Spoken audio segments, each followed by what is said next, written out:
So good morning, everyone. We'll go ahead and get a start now. My name is Julia Sevenich. I'm a wine publicist. I'm an American and based in Austria. We'll be discussing natural wine today.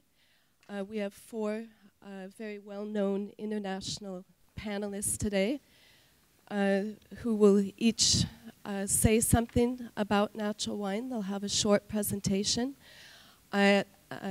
At the end of each one of their presentations, I'll ask them one or two questions, and then we'll move on to the next panelist. And that should leave us enough time for discussion from the audience at the end of our presentation. So, there is no such thing as natural wine. There's no official definition, no established certification body. Labeling wine as natural in the EU and many other countries is not permitted. Despite this, natural wine is something that merchants, producers, pundits, and consumers use. Is natural wine a passing fad, or is it a veritable movement? A few words about Jamie first, okay? For those of you who don't know him, he has co-written this book with Sam Harrop, MW, which is called Authentic Wine. Jamie is a columnist for the Sunday Express. He was also the winner of the Glenfiddich Wine Writer of the Year Award in 2007. He's also produced a book which I've used very much myself as a student and a teacher, called Wine Science, and Jamie has a PhD in plant biology. Good morning. Nice to see such a good turnout at 9 a.m. Let's be honest. I'll be honest. If I wasn't doing this seminar, I'd be safely tucked up in bed right now. My job really is to. I suppose I'm one of the defenders of natural wine. Although I'm not a true believer in the sense that I'm not one of these converts. So you can't hear. I'll speak louder. Yeah, I'm not one of these converts who thinks that the only legitimate wine is natural wine. I kind of like lots of different wines, among which are these wines which are called natural wines. And one of the problems in these discussions is that people say, well, what is natural wine? What is the definition of natural wine? And people say, well, we really need to have a strict definition of what natural wine is. Otherwise, it's meaningless. Well, actually, I disagree. I think that if we define natural wine, it kind of goes against the spirit of this really exciting emerging movement. Because what we have is really, it's almost like a club. It's not necessarily, it's a group of producers who align themselves in this club of natural wine producers. They're brought together by the desire to really to put as little in wine as possible. Some of them will use no sulfur dioxide at all during the winemaking process, and then none at bottling. They're probably in the minority. The majority would probably attempt an élevage without any sulfur dioxide at all, but then adding a little bit at bottling. Most of them would probably, well, all of them will say they won't use cultured yeasts, so they'll use natural fermentations. And most will avoid manipulations such as filtering and fining as well. But there's no strict definition, and it's a kind of blurred definition as well, because, so it's a blurred kind of group, because really a lot of producers who make the sorts of wines I love to drink and enjoy a great deal, are pretty much natural anyway. Many famous producers, who, like Domaine de la Romney Conti, for instance, or top domains like this, they don't mess around with their wine too much. So there's lots of people who could fall into this category of natural wine, but who don't. And I'd go even further to say that wine, the entire category of wine, is pretty natural as far as alcoholic beverages go. Because wine is strictly controlled. You can't add flavorings to wine. Basically wine is just fermented grape juice, and even though there is as a whole list of permitted additions to wine, most of these aren't used, and even when they are used, they're relatively limited compared with, say, other alcoholic drinks. So wine, even what we call industrial wine, is still a pretty natural beverage. So yeah, I'd say that the key thing about the natural wine movement is that it's just that people have aligned themselves with this cause and chosen to describe themselves as making natural wine. And I just find lots of the wines really interesting, and I love to drink them. And they're nice. And yes, they're a bit crazy sometimes, and the flavors can be a little bit challenging. But they're the sorts of wines I just like to pop the cork and drink. So the positives of natural wine, I think, as a movement, it's been out here a bit, and very visible and very noticeable.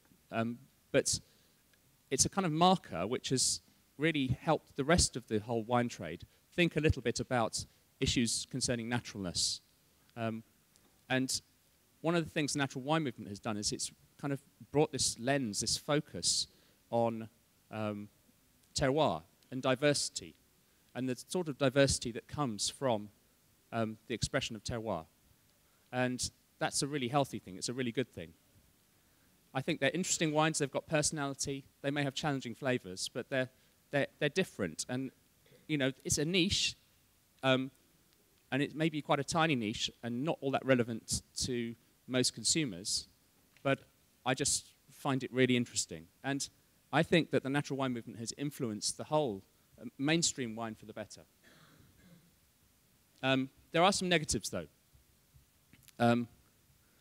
One of the things that is a bit tiresome, I think, is the way that some of the natural wine guys are all the time, they're going on about the mainstream wine. And it's almost like by the use of the term natural, there's a subtle implication that people who aren't in this club, who aren't making natural wines, are in some way unnatural. And I think that's a shame. In some ways, I think the natural guys would be better off just focusing on what they do, telling their stories, making their wines, selling their wines, and then not briefing against the rest of the wine industry. Because I think, as I said earlier on, even what we'd call industrial wine is still a pretty natural product.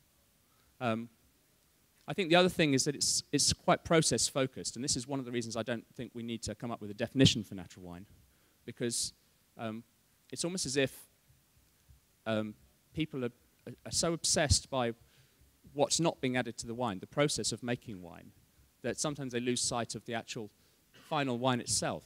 And I personally, I think I'd like to assess wine by its qualities, you know. So if I've got a glass of wine in front of me that's compelling and interesting and is a legitimate expression of a sense of place, then I love that wine. And often working more naturally is a way to produce wines that are more interesting and do have a distinctive sense of place. Unless, of course, you get too natural, in which case the wine just tastes like any other natural wine, you know, the microbiological spoilage and oxidation and all these issues. So there's a sweet spot. Working a bit more naturally helps you to produce wine that's more interesting, but go too far and you've produced something that you've lost all that expression of place that you've worked so hard in the vineyard to achieve. So it's process-focused. And also the naturalistas. You know, I did a talk on natural wine at this Real Wine Fair in London in May. And because I've written this book about authentic wine with Sam, which contains an honest discussion of the issues surrounding natural wine, all the seats were leafleted by some naturalista who was anonymous, basically briefing against me as being an evil person because of the book I've written with Sam, because I'm not a true believer. So the naturalistas are so hardcore, some of them, that it's almost unless you're a true believer, they really take offence, and it was very funny because I was reading this as I was about to prepare, and it was saying some really horrible things actually. So everyone was sitting there while I was talking, reading this thing, the list of all these evil things that I've done against natural wine. So I think that's my 7 minutes, and so hopefully that kicks things off. Jamie, what positive influences has natural wine had generally on the wine industry? Well, I don't have any data to prove this, but I suspect that the natural wine movement has made people think very carefully about what they're doing to their wines. I think it's brought a renewed focus on terroir and the way that the most interesting wines do seem to have some local flavor, an expression of place. Okay. Do you think that the term natural wine can be confusing or misleading to consumers? I think there are problems around the term natural wine, but generally speaking, it's a pretty useful handle, and it's a memorable handle. And if you go to a natural wine bar, you know, we all know what sort of wines we're going to experience there. So most of us know what natural wine is, even if the term can be misleading and is not totally accurate. Okay, thank you, Jamie. Virgile Joly is a wine producer in the Languedoc, in the Santorin de Lucien, which is in the Terrasses du Larzac Cru area. He studied enology, and he did his postgraduate diploma in management and administration. He's been producing organic wine since 2001. Virgile? Thank you, everybody, to be here with us. So I'm wine producer, like we explained. I'm producing in south of France, in organic culture. So before all, I have to say I'm farmer. I'm wine producer, so I'm not scientific. I like a lot of people we have on the panel. So you have to be pleased with me. And also, my English not so correct, so I hope you will understand. If you don't understand, ask, please. It will be, it will help me. And also, sometimes I have poor words, so explain if I'm not sometimes so clear or precise. So I'm wine producer. I'm not a big producer. I'm small producer. I started in 2000 with a very small vineyard, 1 hectare, and now I'm working 15 hectares. So it's more like artisanal. We make most of things by hand. I will try to be focused on my 7 minutes. So where I am producing in south of France. So in south of France now we have a new organization in EWBC system.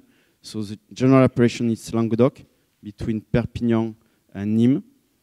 In that big area we have a cru Terrasse du Larzac. And in the middle of Terrasse du Larzac we have appellation village with Saint-Saturnin. We can produce in 4 villages around. So what is important to realize, we are just below Plateau du Larzac. So we have the influence of the plateau, and we have just in south of us the seaside. So we have more rain and more wind. So what I'm producing wine. And it's a little like Jamie said, but for me it's very important to see what is wine. Wine, I will read it for you. It's the OIV basic definition is wine is a beverage resulting exclusively from the partial or complete alcoholic fermentation of fresh grape, whether crushed or not, or grape must. And I think that's very important because in general consumer, wine is a natural product. So they don't understand why, even why organic, what's the difference with organic, and what's the difference with natural wine. I think natural wine can confuse, because in general meaning, wine is natural. It's not like in some food industry, where you need eggs, you can use dry eggs. You make yogurt with dry milk and dry cream and things like that. No, we have to use grape or most. And that's very important, I think. That's the basis, and it's why sometimes it's confusing. Natural wine, it's a natural product. So a short explanation on how we make the wine. I'm producer, so I will explain how I produce and what is the big step. First step is the grape. When we enter the grape, we can do some different action. We can have protection with SO2. Then we can have correction. So the correction, it's 2 main kinds. It's acidity or sugar. it depends of region. North region generally need sugar. South region, hot region, need generally acidity. You cannot do both. After we have some enzyme who help to clarify, or some product like bentonite to clarify. Then fermentation. So in fermentation, we already speak about, it's yeast. Yeast very important. We can add or use natural yeast. Then bacteria, same. We can add or use natural bacteria. Then we can feed, give food to yeast. Then the aging. Aging, not a lot of product. SO2 to protect. We can use wood also, a way to protect with tannin of wood. And then bottling, sulfite, and correction again. We can use acidity, and it's more rare, but some people can use sugar to give sweetness on the wine. I make that slide for you to help you to realize what we can add. In fact, it's not so much thing. When we speak about industrial wine, and some people can say it's a lot of product on the wine, it's not true. We have just few steps and few products we can use. So the corrections are not so important. And now what I'm producing? I'm producing wine, a range of wine, of 3 wine, 3 levels on the range. Each wine I have 2 colors, white or red, sorry. So, and it's a way to explain, in my own range, I have some wine, maybe not really industrial, but could be more like industrial, and some will be natural. So we start on the left with Le Joly Blanc. So what is it? I add yeast. I generally use acidity correction, more for the white, but often for the red also. Then I protect sulfite. Again, more the white than the red. The harvest, it's manual, but in the near future, I'm not sure if I'll increase a little more my vineyard. Probably I will use machine. I don't think it's so big difference for that wine if it's hand harvest or machine, or harvest by machine. After, what is important in that wine, it will be a little cheaper.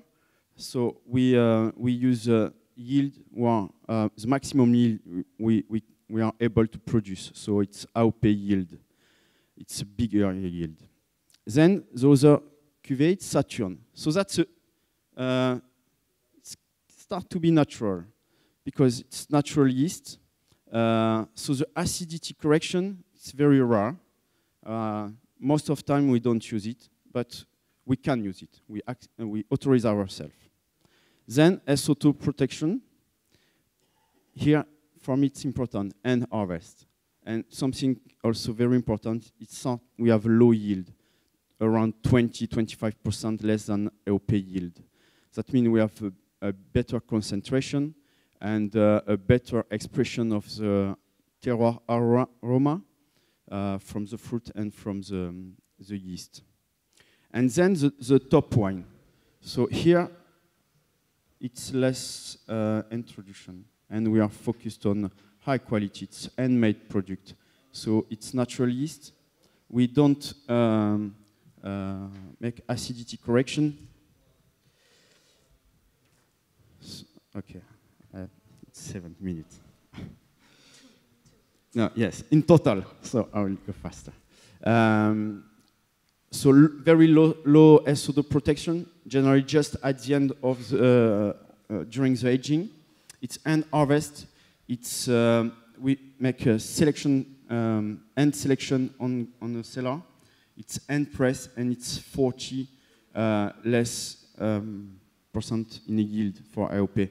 That means we have smaller yield, more concentrated grape, so it's easier to find the balance on the wine.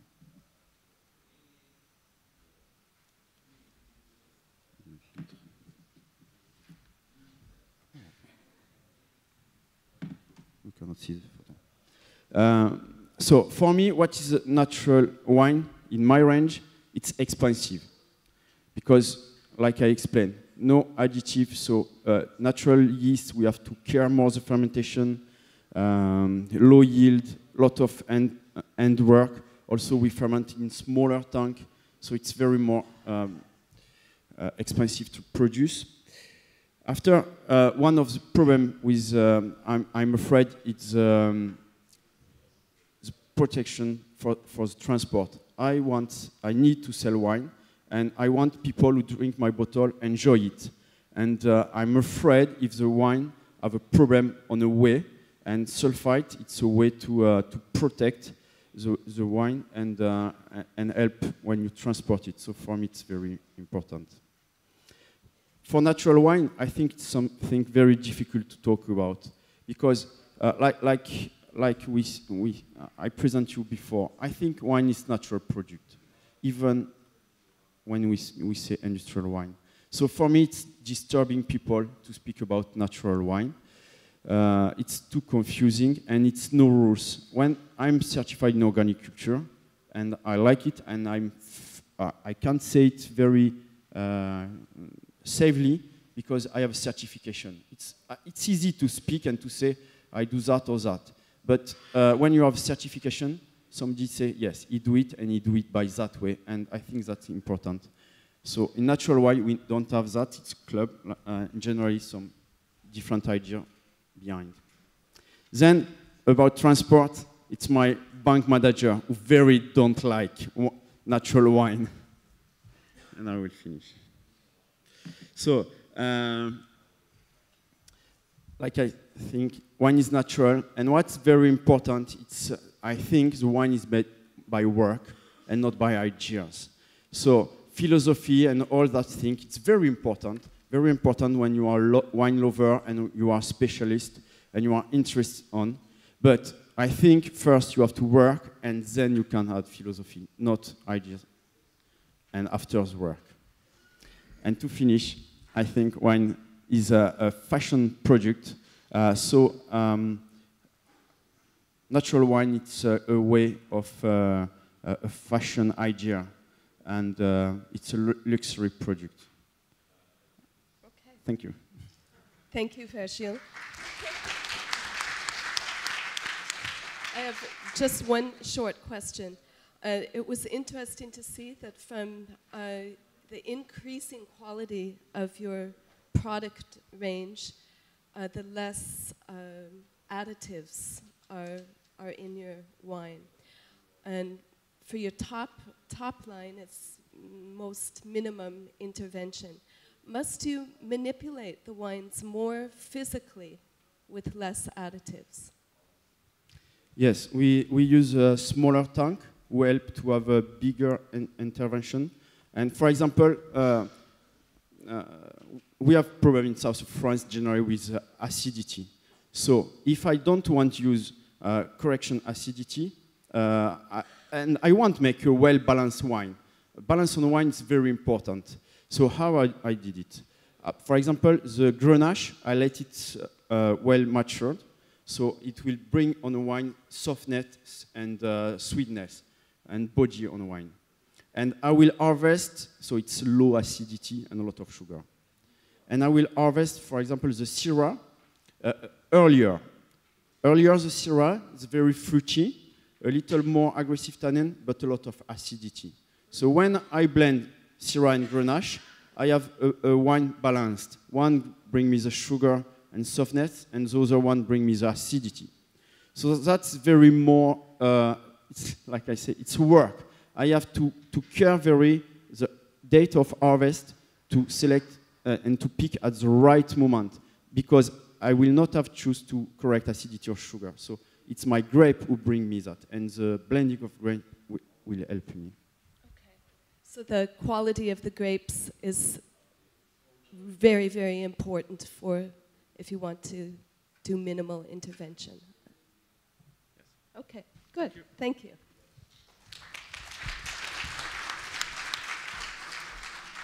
Our next panelist is Maurizio Ugliano. He is the enological research manager at Norma Cork.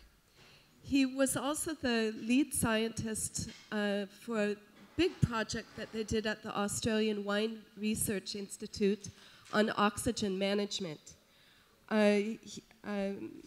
Maurizio pioneered studies in aroma chemistry, microbiology, and oxygen management. He was the research assistant in food science at the University of Naples. And his specialties are in flavor biochemistry of wine, and yeast metabolism, and wine aroma, and the influence of oxygen on wine. Welcome, Maurizio. Thank you, Julia. Thanks, everybody, for being here. It's a bit still early in the morning, but I see there's quite a few people, which is nice. One of the points that have been already touched upon by the previous speakers is how we handle the microbial processes that will happen during the winemaking, so the yeast fermentation and the malolactic fermentation, and what that part of the story has to do with natural wine. I guess it is true already that when we talk about winemaking, industrial wines, people seem to refer a lot to how wineries in the modern wine industry are handling fermentation in particular, and the way they use yeast. More often, microbiologists call yeast and bacteria bugs, so I'll refer them occasionally in this talk as bugs. They're part of the winemaking process. There's no way we can transform grapes into wine without alcoholic fermentation, and this is done by the yeast. But the same families of microorganisms, in particular a combination of yeast and bacteria that will make the whole sequence of alcoholic and malolactic fermentation as we want to happen in many wines, will also participate to the production of vinegar. So from a microbiological point of view, we might even say that the line between wine and vinegar, it is not so thick. It's sometimes a very fine line. So they're there. These microbes are there, a part of the winemaking process, but some are good, some others are less good. So the whole point of a good management of fermentation and microbial processes in winemaking is about selecting the good ones and making sure we have them, and at the same time ensuring that we don't have the bad ones. But the unfortunate thing is that they tend to come along together. So if we say that these microorganisms are part of the winemaking process, in a way we could say that they're all natural. They happen to be there by natural contamination, so they are natural. But the reality is that today it is true that we have a certain degree of, I would say not so natural, but you'll see what I mean as we go in the talk. Some of them are more natural, or the way we use some of them could be a bit more natural than in other cases. So we can have one scenario, for example, which is what Virgile was describing before. So this thing actually should be on top. It's been moving around, I don't know why. But it's when we do the so-called natural fermentation. So we crush the grapes, and then we let them ferment. This is the way wine has been done for centuries. Certainly some yeast will participate, because otherwise we'll not have a wine at the end. This is very natural, the most natural we can imagine. There are some variations occurring in a not controlled way. So the wine will change from time to time a little bit, and is more difficult from a winemaking perspective to make sure that the wine stays on the right track. So that's part of what we heard before in terms of it is not so easy to do this type of fermentation, and that's why maybe in a more large-scale production we tend to rely to other scenarios that I'll touch upon. So the wine can change a little bit, and sometimes it might not be as good as we want it, or it might not be what we are more familiar with. And before we heard Jamie talking about these wines sometimes are different. They bring up different characters. So there's a second scenario. What the industry has been doing for quite a while now was, okay, some fermentations seem to happen naturally, spontaneously, in a good way. So there must be some good bugs in those fermentations. Whether they're in the vineyards, in the winery, in the barrels, we don't know. We go out there, we find them, we isolate them, we bring them back in the laboratory, we isolate them, and then we produce them on a large scale. So these are still, by and large, the yeast that you will find in nature.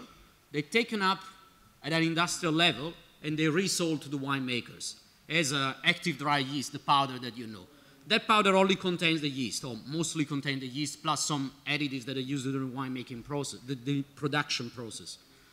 So they are quite natural, if you want, in terms of the same individuals that were found in the vineyards, in the wines, in the wineries, but they've been treated industrially to be sold on a large scale.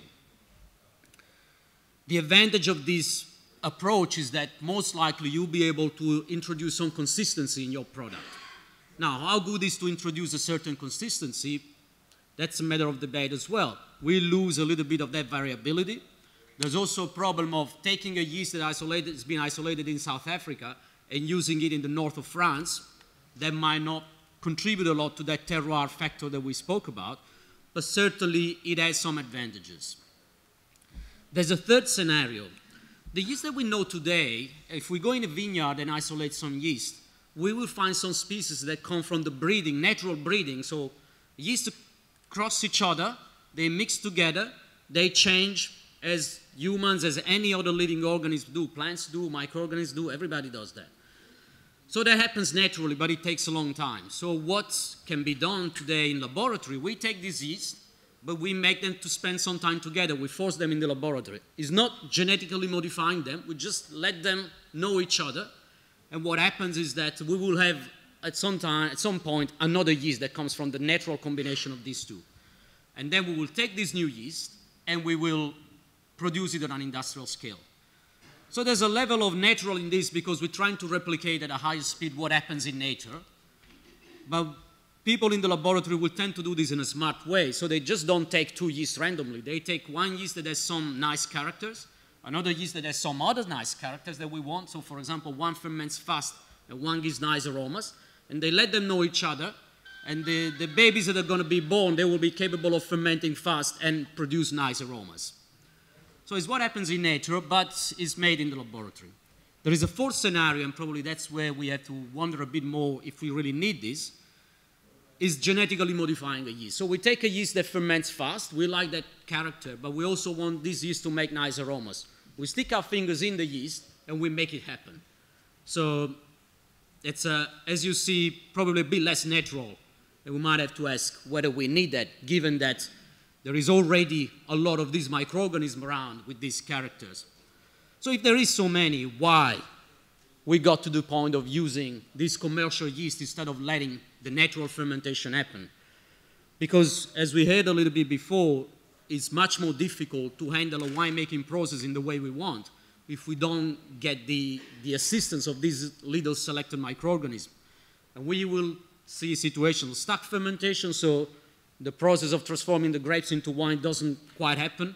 Acidic of flavors, Brettanomyces, reductive of flavors, higher risk of oxidation, and sometimes too much batch-to-batch diversity, which is broader than what we can handle in practical terms where we have an idea of a wine we want to make. So this is why we got to this point. So overall, I guess, as I said at the beginning, if we want to handle a fermentation process in a more natural way, we have to be able to eliminate the bad guys, but at the same time keep the good guys in the picture. It's not so easy if we don't want to use, if you still want to do a natural fermentation and don't want to use any of these commercial yeast or industrial yeast as you want. The most common way to do it today is just to use sulfite. So SO2, that's one of the reasons why it's still the most used additive in the wine industry. Is strong antimicrobial selective activities. It really helps selecting the good guys from the bad guys. But I guess it's probably not as natural as most of the natural wine guys will call a wine additive. SO2 is probably one of the biggest enemy in this whole thing around natural wines, organic wines, and so on. But it is the way it's been made for a long time. It is the way we select the good guys from the bad guys today in the industry. That was it for me. Okay, let's go back up here once. Maurizio, I have a question for you. I think for all of us that are producing high-quality wines, fine wines, we want to use as little sulfur dioxide as possible. Do you think that today's wines use more or less sulfur dioxide than, say, 20, 50, or more than 100 years ago before the Industrial Revolution? Well, I wouldn't know about 100 years ago because people were not maybe documenting very much what they were doing. But we can track back to 20 or 40 years ago what people were doing at the time, and certainly these all introduction of novel tools in the wine industry, one thing that has helped a lot is to reduce the level of sulfites we use today in the wine industry. So all the faults I was listing before, sulfite, it really contributes to keep them out of the picture as much as we can. So certainly today, people use less sulfites than what they used to do, and certainly they have even more tools to bring those levels even lower if they want to. And this is all part of the process of decreasing the rate of faults that exist in the wine industry. And certainly still sulfite is the key element to that. Okay. Thank you, Maurizio. Thank you.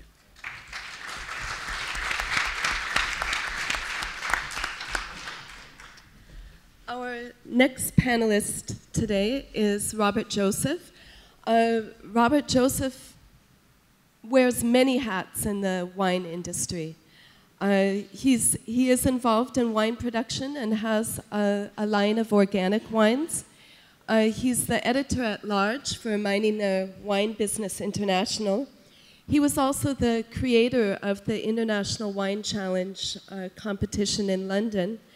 He has a new project called Do I Like It, in which he does a lot of research on consumer preferences and tastes in wine, as well as professionals' preferences and tastes in wine.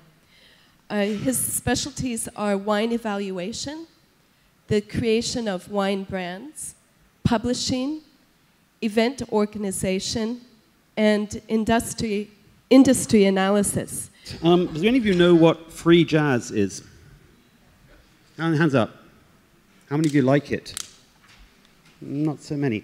Okay, well, that was a nice piece of free jazz from an album called Free Jazz by Ornette Coleman, which was released 52 years ago. And free jazz is, to my mind, the equivalent of natural wine. It is jazz performers deciding that they didn't need or want to follow the same melodic rules that their forebears and other people were doing, and basically producing music which is different. You might like it, you might not like it, you might think it's cacophonous, or you might find all sorts of interesting things. The fascinating thing to me about it is that it has survived for 50 years, and it has a following. Now, I hear from a lot of people that natural wine is the thing. Everyone's talking about it. I was in a restaurant in London, and the sommelier said to me, you know, everyone's talking about natural wine. I said, are your customers asking for it? No. But who's everyone? Oh, the sommeliers are all talking about it. And some of the wine writers are all talking about it. And everyone's turned up at 9 o'clock in the morning to hear about it.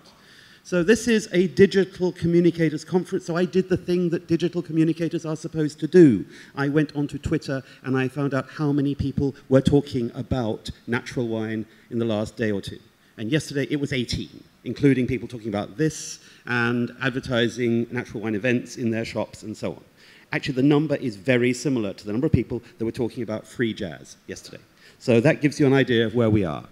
Everyone is not talking about natural wine. A small number of people are talking to each other. That is what we do far too much of in the wine world. It's a good thing to be doing at a conference like this, but it's not good generally. By the way, it's quite difficult being the last speaker on a panel like this because A, most of what I was going to say had been said, and B, I haven't got a hardline naturalista here to argue against. Every time I write anything online about natural wines, they come out of the woodwork and they fire guns at me, rather like Jamie was talking about in terms of his conference.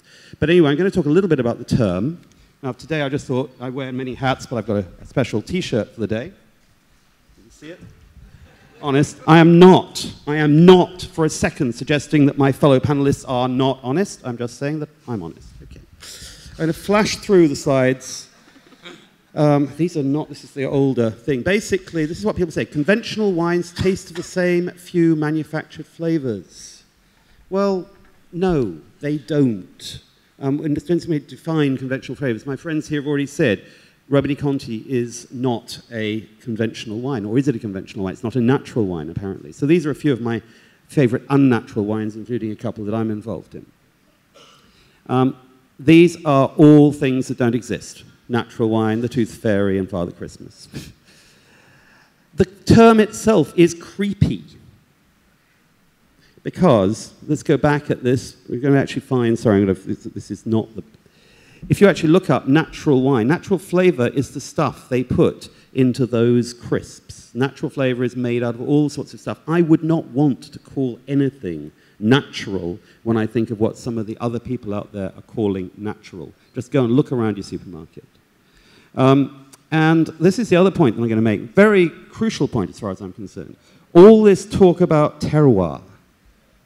I'm sorry, guys. When you've got an orange wine that tastes of the skins of the grapes that it's been in and of oxidation, I do not believe it tastes of terroir.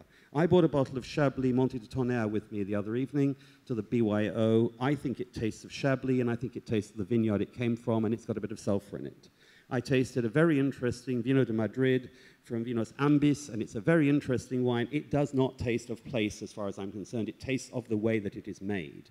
And that is my experience of a lot of natural wines. But to pick up on the points that have already been made, we don't need to define natural wine. Of course we bloody do. It's nonsense. You go online and you go to the Natural Wine Company, or you go to whatever, and there's all this list of wines, and Jamie's saying, you know what you're going to get when you want a natural wine. Well, let me give you an example. I had this bottle of cloudy orange wine. That's natural wine. My wine of the evening at the BYO was Arpent Rouge, which I just liked because it's wine from Touraine, and I was told after, oh, that's a natural wine. There is no resemblance between these products. One of them has been made in the Loire with a little bit of sulfur, and it's basically a conventional wine, I would say, and it's delicious.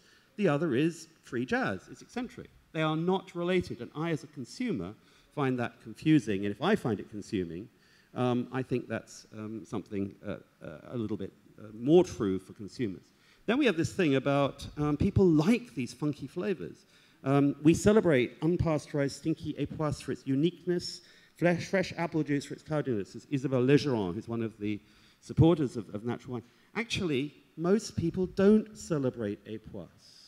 Époisse is not a popular cheese. Most people actually like cheddar. And in America, they like stuff which is, what's it, Jack? Monterey Jack, whatever it's called, which isn't even cheese. But actually, époisse is a very narrow thing. We may all love époisse. I happen to like époisse. But if I put époisse on my table, a lot of people who come to my dinner table do not want to eat it. So anybody suggests that we, all of us, celebrate this stuff? No, a small number of us do. I'm going to say something else about natural wine, which I find very interesting. I've got two people on the panel, both of whom are scientists, one of whom slightly addressed this. Wine is a fragile product. We know it's fragile. So ideally, if you're going to do something, you're going to get it out to the consumer, you might want them to receive it in some resemblance to what you made. I cannot understand how some of the hardline natural producers choose to put their white, cloudy wine into clear glass bottles with rudimentary stoppers.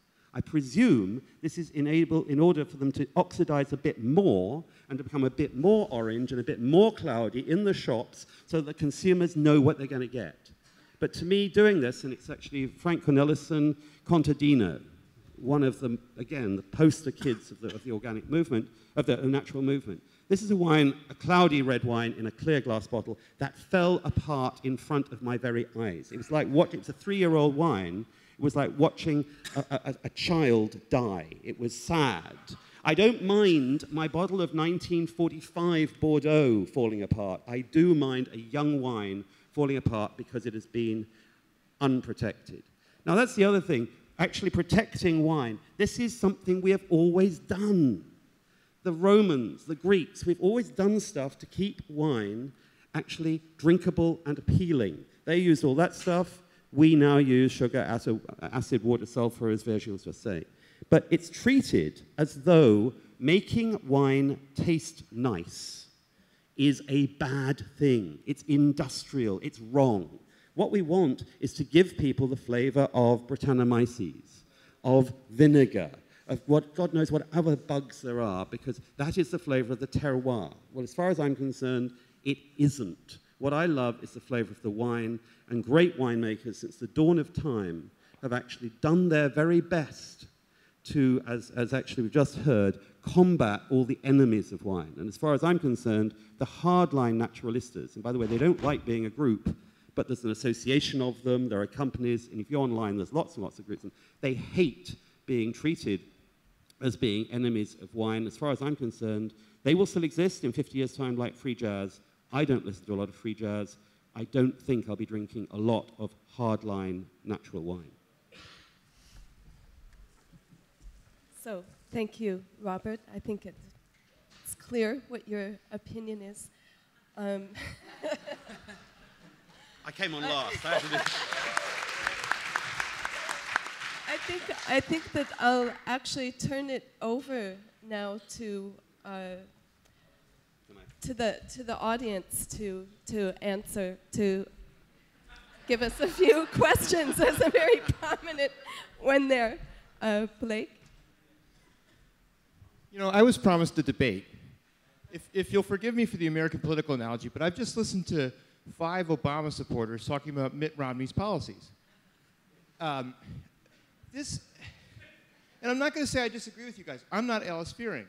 But come on, can we, yes, I know, from what I understand in my notes, you believe that natural wine doesn't have genetically modified yeast, and I believe that's the only restriction on what would make a wine unnatural that anybody mentioned. Could we please get somebody, if there's anybody in the room, and it's not really me, because I basically agree with you guys, but I voted for Obama. I'm not Mitt Romney. Could we please get somebody from the audience to come up here and actually debate? I think that we do have some people that are very involved in the natural wine movement, and also some people that can shed. And I would say that we didn't have anyone really totally dissing natural wine. We have some supporters among us. So. That's right. That was a pretty clear diss, wasn't it? I tried to create a debate. I mean, I was. Do we have some questions? So, what's your name? Umay Çeviker from Turkey. Like everyone else, I'm also a bit confused about natural wine. Whether it reflects the terroir, the sense of place, or not. So I had an experience with a Georgian wine. For my daily job, I travel to Georgia often, and there I tasted an orange wine made from a varietal called Kisi. And I brought a bottle back to Turkey and tasted it with Turkish food, with friends from Turkey, and it tasted terrible. 2 years later, I went to Georgia and tasted the very same wine with Georgian food in a supra, in a Georgian feast, and it was wonderful. I think I'm quite natural on the way I judge wine, but can this be the sense of place in the orange wines? Or, I mean, does it depend on where you taste it, the context, where you are? I think I'll give this to you, Jamie. What do you think, for example, orange wine's possibilities are as a food pairing? In terms of, I think Robert made a very good point in the middle of that rant, which was quite entertaining, I thought. He made lots of good points, but one of the good points was that, yes, sometimes when you talk about terroir, it's very difficult to make a link between the orange wines and terroir. And I thought about this. I was doing a tasting of natural wines as part of for all the judges of the Royal Melbourne Wine Show a few weeks ago. And I was scared stiff because the Australians are absolutely hot on faults. And I knew that they were going to have some fun with these wines because some of them did exhibit characteristics which are on the spectrum of wine faults. But sometimes I think a little bit of wine fault can be okay. It's a call, isn't it? You make a call. You say, is this faulty or not? Is this oxidized or not? Is this reduced or not? Sometimes a little bit of reduction can be a very positive attribute in a wine. Great white Burgundy relies on volatile sulfur compounds and reduction to give it some of its characteristics. You know, that's the really great white Burgundy has a bit of reduction to it. So then you get into the discussion of where is the intersection between terroir and the characteristics in the wine. I mean, what does sense of place mean in real terms when we try and think about the flavor characteristics of a wine, linking it to a place? And I think with the orange wines, what I'd say is if a lot of people were making in the same region, were making wines in this way, skin contact whites, then much as in the same way you could say that the terroir of Jerez is expressed in sherry, you could say that the terroir of that place is that it makes these orange wines, and you can associate these orange wines. Yes, the characteristics come from the long skin contact and a bit of oxidation maybe, but you can actually, I don't find that oxidized orange wines. I find them quite interesting, and I love the flavors. And you could associate, so for instance, the Kveri, or however you pronounce it, wines from Georgia, they're quite distinctive, but you can associate those wines with a sense of place. And I suppose what you're saying about the food of the area, if then there's a marriage between the wine style and the food, then you could say that this is an expression of terroir, legitimate expression of terroir, even though, just as in sherry, you could say all the different styles of sherry, they're legitimate expressions of terroir, and the vineyards there, what they give. It's something we learn by association. I think that's, but to pick up on your point, I think a lot of people have gone on holiday to Provence and had rosé, quite a lot of which is pretty ordinary stuff. But when you're having it with the food you're having in Provence, sitting down by the sea, you enjoy it. You bring those bottles back to anywhere in the world, and you think, actually, why am I drinking this? So I'm not sure that that's as tied into the natural wine debate as it is to the flavors of wine, and indeed the food you eat on holiday. All sorts of things you do when you're away from home are in context. And maybe if I'm with the right person in the right bar, I might actually be quite happy listening to that free jazz. I'm not sure about it. But you know, potentially context will make something work. But I'm not sure it's a natural wine argument. Okay, we have another comment here. Thank you, Robert. Hi, Simon Wolf. Robert, I just wanted to take issue with something you said. If I understood you correctly, you're kind of positioning natural wine as almost as a backwater that's getting a bit lost in itself, and you drew the comparison with free jazz. I would argue that the wine industry, just like any other, needs people working at the margins and pushing the envelope in order to inform and develop what's going on in the middle ground. And I think the free jazz movement stimulated what was going on in many other parts of the jazz world, just as the natural wine movement, I think, isn't a backwater, but it's forcing people in other parts of the wine producing industry to maybe think about what they're doing in a different light. We need people who push the envelope. We need people who shake us up a bit. That's healthy, isn't it? Somebody said they wanted a debate. I decided I'd try and give you a debate. So actually, yes, you're right. Of course you're right.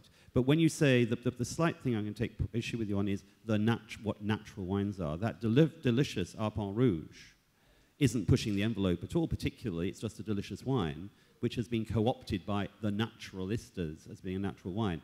It's where the hardliners, yes, they're moving things along. I just don't know whether in 20 years' time that many people will be drinking those kinds of wines and whether they will have influenced everything else. It's hardline natural versus the broader church.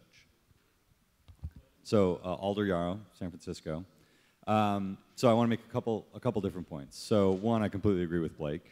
We haven't really had much of a debate here. I'll try and maybe throw a little something in, even though I'm one of those people that happens to agree that the term natural wine is problematic.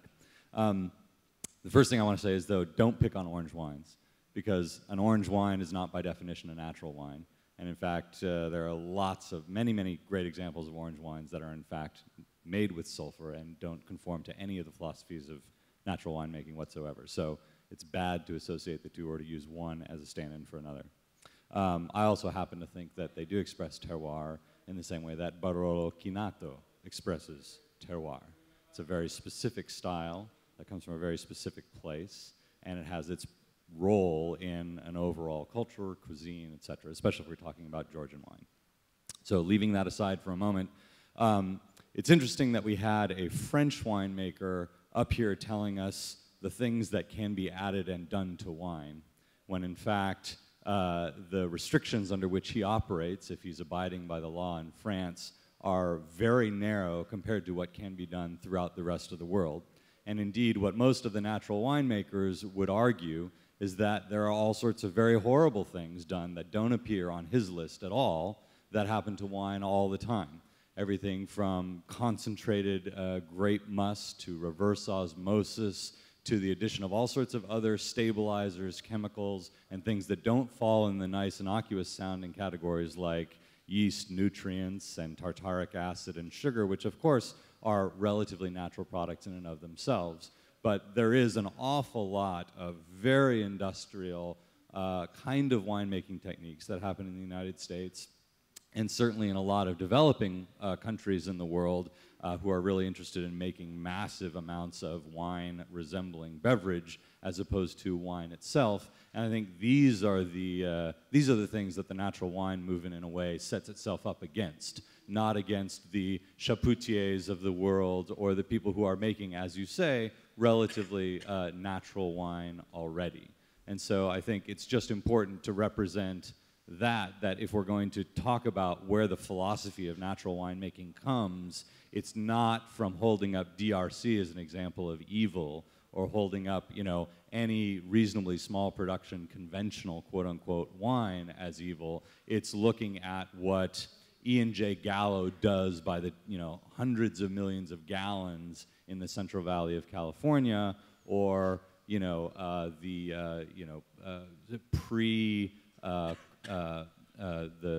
pre-revolution winemaking in Hungary that was about feeding the Soviet state, you know, tens of millions of gallons of Tokai, which was actually just, you know, adulterated, sort of lightly fermented grape juice. Thank you, Aldo. Maurizio. Yeah, I think this is a point that comes up in very often this type of discussion. We often seem to be scared about some things we don't know what they are, and they're mainly referring to certain processes that people operate in the winery that are probably, from a health point of view, relatively harmless.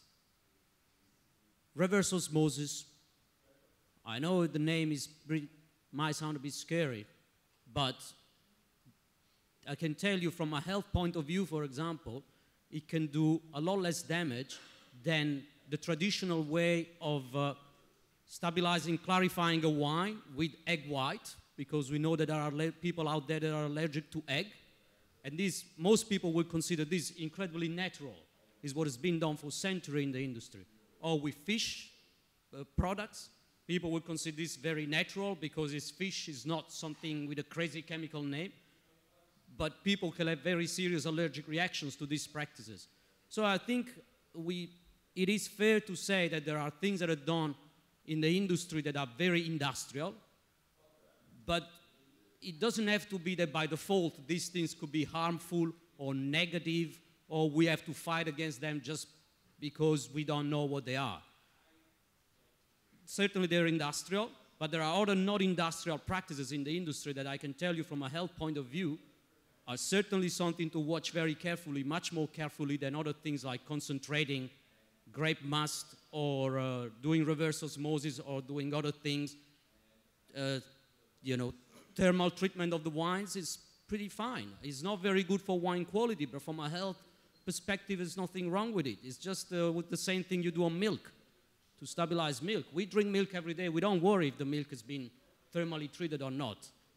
So we have to be careful about when we go against these things in terms of are they health concerns, are they quality concerns, are they terroir concerns. We can't be just too generic about these things.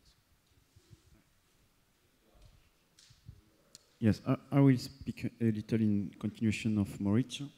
For example, now we have a new cahier des charges, a certification to make organic wine since a few months in European Union, and they not accept to the thermo treatment with high temperature.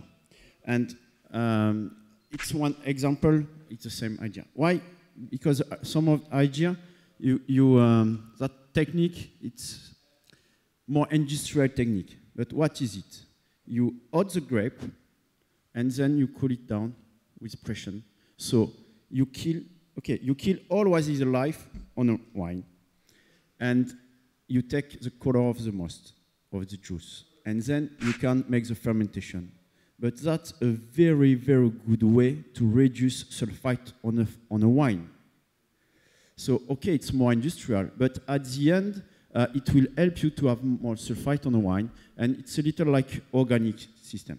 You know, organic, you can say it's good, no good, it's a little same discussion, but at the end, it's what you have in a final product who is important.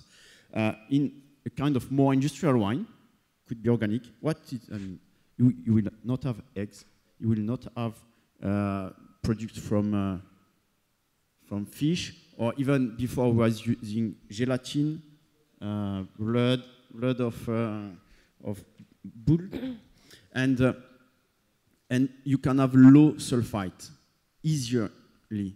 So for organic, what I think it's most important you don't have a chemical on the product, and that's most important. If it's sustainable or not, or it's different thing. And I think for what is important is what you have in your bottle, if it's healthy or not. And some of way to produce are not allowed just because of wrong idea. At the end, you will have less product with thermo vinification. You can have very healthy wine, I think. Okay, thank you. We don't have a lot of time left. We have 5 minutes left. I've promised 2 more people already for questions. We've got Tony Aspler. Good morning. I think the thing about natural wine is that there's an element of serendipity. You never know what you're going to get. When I was in Georgia, I saw the way they made orange wine. They would take whole clusters, put it in amphorae, and then seal it, and then they'd come back 6 months later. And they really didn't know what they were going to get. It reminded me of Vinsanto. So I think that's really interesting, that the sort of serendipitous aspect of natural wine, not knowing what exactly you're going to get. Hello, I'm Mihai, a blogger from Romania. I wanted to ask, do you think that, like you mentioned, the name organic is recently allowed to be printed on wine bottles? Do you think that natural wine will ever reach the necessary critical mass in order to persuade regulators to regulate this name, and how can it be printed on wine bottles? Okay, this is a very good question, I think, about legal definitions of natural wine. Robert? As far as I'm concerned, I think it would be an aberration if it were allowed, because I can't see what the rules that are going to be applied to it are. Is it low sulfur, no sulfur, whatever? And the implication that everything else is unnatural. However, what I would love to see is minimal. Minimal is a perfectly good word. It doesn't say that everything else is worse or better, and it describes. And I think minimal with a set of standards, I think would be a very acceptable thing. But can I also say, because I go out and talk to retailers, talk to companies that actually sell wine. And I was in a big chain of shops in Ireland, and they sell a natural wine there. And the reason they sell the natural wine is not because anybody is going into those shops and asking for natural wine. No one, their words, no one has asked for a natural wine in the last 2 weeks before I asked them. However, they have customers who come in asking for low sulfur or no sulfur. People are aware of sulfur being a problem, and they are selling it as a low sulfur or no sulfur wine. I can see there being a category for low sulfur or no sulfur. I can see there being a category for minimal. Natural is a meaningless term, and the wonderful thing is the people who support natural wines do not want it to be defined. So they want it to be everything. And what Alda just said, all of the things that you were just pointing at, Alda, they're things that organic producers don't do. Why can't they just be organic and be done with? Okay. We have another question here from Hande Laima. Hi, I'm Hande from Vino Roma in Rome. It's more of a comment maybe than a question, but I'm in wine education, so I see many people at basic levels, which we are all not here, come to me and ask about, like, okay, so how does this berry flavor come into this wine? Do they add berries or juice in it? This is a very common question. You might be shocked, but it is a common question for the regular drinkers. So I think I'm all for informed consumers making their choices, and I think we have the industrial extreme that Alder mentioned, and then we have the natural discussion, and I think the natural wine discussion is at least making people aware of what there might be added into some other wines and just causing some awareness. And that's why I am for the natural wine discussion. Is there a natural wine? I don't agree that the natural word is the true word to be used. And I do like some of these wines, don't like others. I think we all agree on that. There seems to be a consensus on that. Thank you. There was one particular person, I couldn't find him in the audience, that I absolutely wanted to hear from. Arnold, don't you have anything to say today? Please.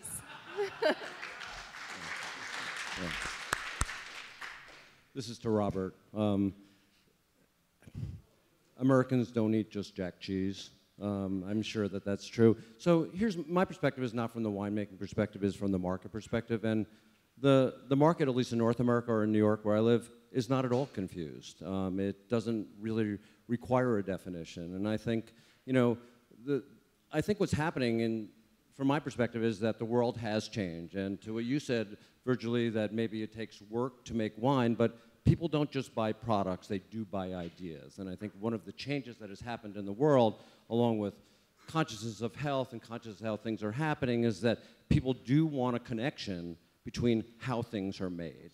And I think this all ties together in some kind of nebulous way that, at least in my mind, this natural wine idea does work. And so from my perspective, people do walk into wine shops and saying, what is natural? And they don't require a definition because most people don't even know that they add sulfur to wine. Most people don't even know that they read on the back of the label that it's there. So I think having a broad definition that is an approach for people to come in tune with the wine that they bring, as well as the way that they live, as well as the way that they buy food, is a good thing.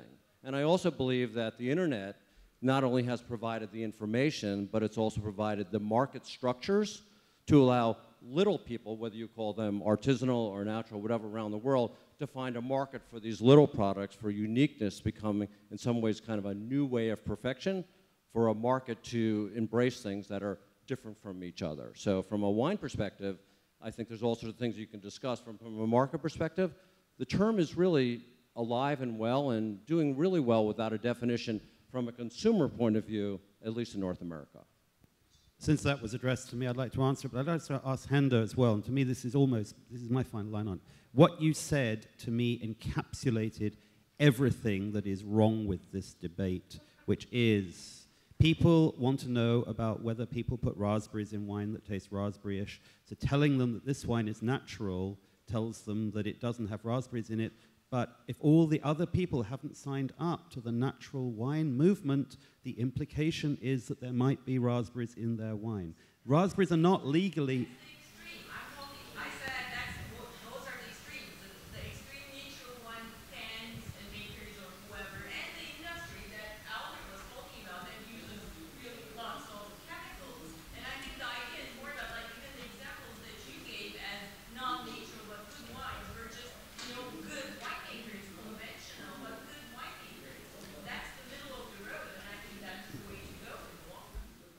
Well, I think we probably all agree on that, but my point is coming up with this nebulous thing, and that's again, the argument I have with everybody I end up talking to in the natural wine world. They always say, I understand it, my friends understand it, the people who come to my shop understand it. Well, all I know is I talk to a broader number of people, and the sommeliers and the restaurants and so on. The average consumer, and I'm not talking about New York, but the average consumer is confused about wine in general, and I think that inventing natural wine just adds to the confusion. Okay, thank you. We have time for one last question. Please. Hi, my name is Sarah. I'm from California, but I live in Italy. I have a question about GMO yeasts.